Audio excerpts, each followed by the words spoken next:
569 کا سال سلطان نور الدین زنگی رحمہ اللہ کے خیال میں بیت المقدس فتح کرنے کے لیے موزوں ترین وقت تھا۔ عیسائی ریاستیں زنگی کے لگائے ہوئے زخم چاٹ رہی تھیں اور ان میں سے کوئی بھی آپس میں ایک دوسرے پر اعتماد کرنے کے لیے تیار نہ تھا۔ چنانچہ زنگی نے اپنے زیر اثر ریاستوں کے امیروں اور رئیسوں کو رازدارانہ خطوط لکھے: مجھے اپنی زندگی کی آخری اور سخت ترین مہم درپیش ہے اور اس مہم میں کامیابی ملت اسلامیہ کا وقار بلند کر دے گی۔ اس کے لیے بہت سے جنگی وسائل کی ضرورت ہے۔ نور الدین زنگی صلیبیوں کے خلاف بڑے مارکے کی تیاریاں کر رہا تھا کہ خبر آئے کہ دارالخلافہ بغداد کے ایک نواحی علاقے میں شدید زلزلہ آیا ہے، جس سے 6-7 دیہات زمین بوس ہو گئے ہیں۔ سلطان نور الدین زنگی اہل بغداد کی مصیبت میں خود شریک ہونے کے لیے بغداد پہنچ گئے اور لوگوں کی آباد کاری میں دن رات ایک کر دیا۔ اس کے اعصاب پر تباہ حال لوگوں کی فکر اس قدر سوار تھی کہ اس نے کھانے پینے کی پرواہ تک نہ کی کہ وہ کس کے ہاتھ کا پکا ہوا کھانا کھا رہے ہیں اور اسے کیا کھلایا جا رہا ہے۔ خلافت بغداد کی کمزوری کے دنوں میں عالم اسلام میں ایک بہت بڑی فتنہ پرور باطنی تحریک برپا ہوئی، جس کا بانی شیخ حسن بن صباح تھا۔ اس نے ایک طرف جاہل عوام میں اسلام کا ایک نیا تصور دیا کہ قرآن و حدیث کے ہر لفظ کا ایک ظاہری معنی مفہوم ہے اور دوسرا باطنی۔ اصل مقصود باطنی مفہوم ہے، اور یہ باطنی مفہوم ایسا ہوتا تھا جس سے عوام کو عبادات خلاصی حاصل ہو جاتی تھی، حلال و حرام کے احکام کی پابندی کی ضرورت باقی نہ رہتی تھی۔ دوسری طرف ایرانی سرحدی دشوار گزار پہاڑی علاقے میں اس نے الموت نامی قلعے پر اپنی فدائی جماعت کے ذریعے قبضہ کیا اور وہاں پر اس نے ایک مصنوعی جنت بنائی۔ حسن بن صباح کی اس خفیہ تاریخ کے داعی مختلف شہروں اور دیہاتوں میں گھومتے رہتے اور حالات سے بیزار نوجوانوں کو اپنی گفتگو سے متاثر کرتے۔ آہستہ آہستہ خلافت اسلامیہ اور علماء اسلام کے خلاف ان کی ذہن سازی کرتے۔ ان کی آپس کی ملاقات کے خصوصی کوڈ ورڈ تھے۔ جب نئے متاثر فرد کے بارے میں اطمینان ہو جاتا اور وہ متاثرہ فرد کا شیخ سے ملنے کا اشتیاق بڑھ جاتا تو اسے حشیش پلا کر نیم غنودگی کے عالم میں قلعہ الموت کی جنت میں پہنچا دیتے۔ وہاں وہ ندی نالوں کے پرفضا مقام، پرندوں کی چہچہاہٹ، حور و قصور کے طرب آشنا ماحول میں نشیلی کیفیت میں چند دن گزارتا اور اسے یہ یقین دلایا جاتا کہ جنت میں یہ اس کا عارضی قیام ہے۔ اگر وہ اس میں مستقل قیام چاہتا ہے تو اس جنت کے دشمنوں کے خلاف جہاد کرنا ہوگا۔ حور و قصور کی طلب کا وہ پیاسا اس بات کا عہد کرتا، حالت نشہ میں اسے پھر اس قلعے سے نکال کر عام دنیا میں بھیج دیا جاتا۔ اب وہ باطنی تحریک کے دیے ہوئے ہدف کے حصول کے لیے بے چین و مضطرب ہوتا۔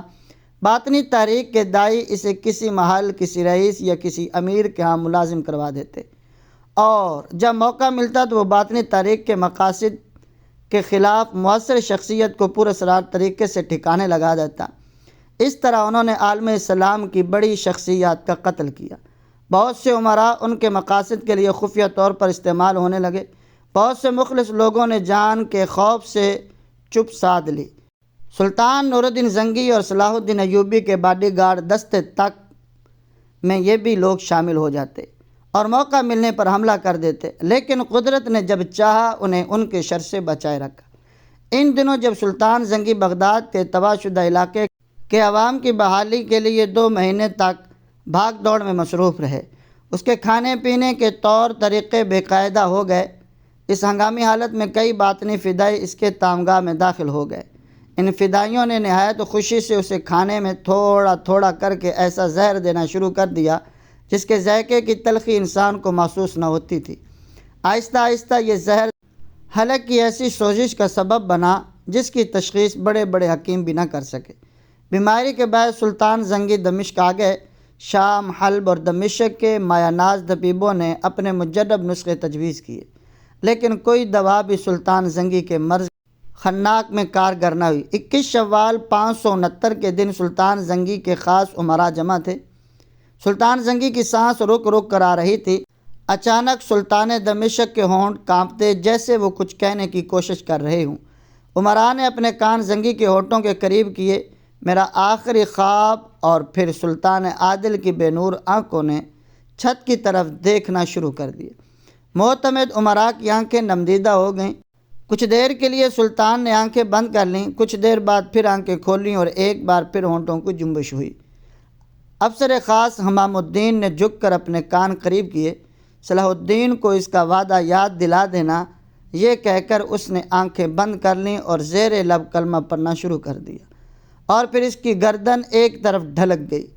دمشق میں قرآن کا سماع تھا، ہر آنکھ اشکبار اور ہر دل غمزدہ تھا۔ اس مرد مجاہد کی نماز جنازہ میں شرکت کے لیے ہزاروں لوگ میدان اخضر میں جمع ہوئے، اور پھر آہوں اور سسکیوں کے ساتھ سلطان کو مدرسہ نوریہ میں سپرد خاک کر دیا گیا۔ سلطان زنگی نے 58 سال کی عمر پائی۔ اس نے 28 سال تک ملک شام پر عدل اسلامی کے مطابق حکومت کی، اور اپنے پورے دور میں ایک طرف صلیبیوں سے نبرد آزما رہے تو دوسری طرف ملک شام کے سرکش امراء کی بغاوتوں کو فروغ کرنے میں لگے رہے۔ سلطان زنگی کی وفات کی خبر عالم اسلام میں صف ماتم بچھ گئی، جبکہ عیسائی دنیا کی مردہ رگوں میں پھر سے خون دوڑنے لگا۔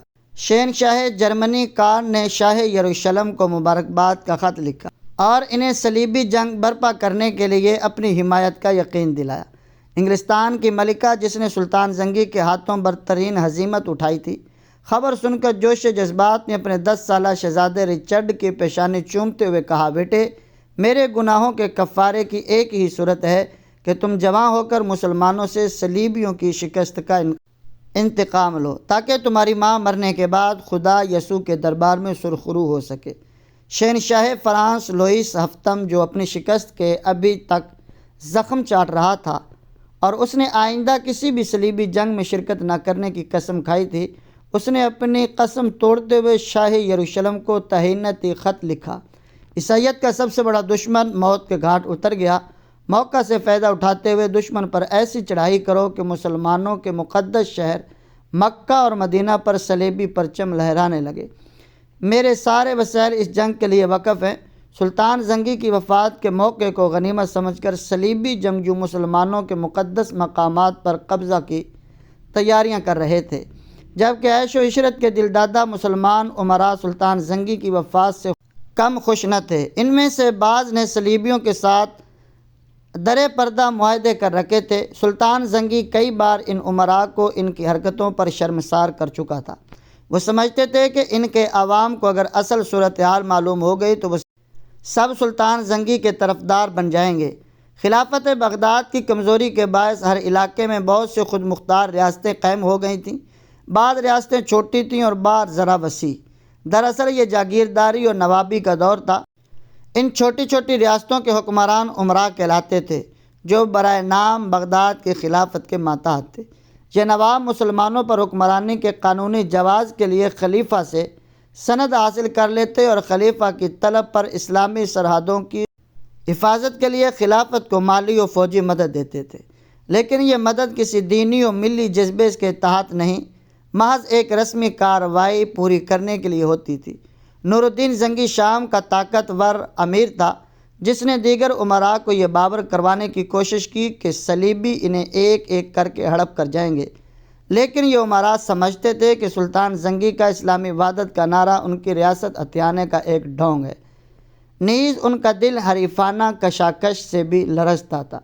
عیش و طرب کی عادی ان طبیعتوں کے لیے صلیبیوں کے خلاف جہادی سرگرمیوں کا تصور ہی سوہان روح تھا۔ قوم میں اخلاقی اور روحانی بیداری کو وہ اپنے لیے خطرہ سمجھتے تھے۔ سلطان زنگی رحمہ اللہ نے دینی جذبے کو بیدار کر کے اپنے سے 10 گنا دشمن کو شکست دی تھی، لیکن امراء کو یہ دینی جذبہ ایک نظر نہیں پاتا تھا۔ اب ان کا خیال تھا کہ زنگی کے ساتھ ہی اس کا پیدا کردہ جذبہ جہاد بھی دفن ہو جائے گا۔ سلطان زنگی نے اپنے ماتحت ریاستوں کے امراء کے لیے سخت احتسابی نظام لاگو کیا ہوا تھا، جس کی وجہ سے امراء کے لیے شراب اور رقص و سرور کے قریب جانا اور لوٹ مار کے ذریعے ذاتی تجوریوں کو بھرنا بہت مشکل ہو گیا تھا۔ اس لیے یہ امراء سلطان زنگی کے خلاف نفرت انگیز جذبات پالتے رہتے تھے۔ یہ بھی کیا زندگی ہے کہ اختیار و اقتدار کی موجودگی میں ہم عیش و نشاط کی چند سانس بھی نہ لے سکیں، محض خیالی جنت اور تصوراتی حوروں کی امید پر رعایا کی خدمت کا خشک فریضہ ادا کرتے جائیں۔ ہم تو اسی زمین پر گوشت پوش کی زندہ حوروں سے ہم آغوش رہنا چاہتے ہیں۔ ہسٹوریکل پوائنٹ کے معززین، ہماری آپ سے ریکویسٹ ہے کہ اگر آپ چاہتے ہیں کہ اس طرح کی بہترین ویڈیو آپ کو بر وقت ملتی رہیں تو ہمارا یوٹیوب چینل سبسکرائب کر کے نوٹیفیکیشن آن کر لیں۔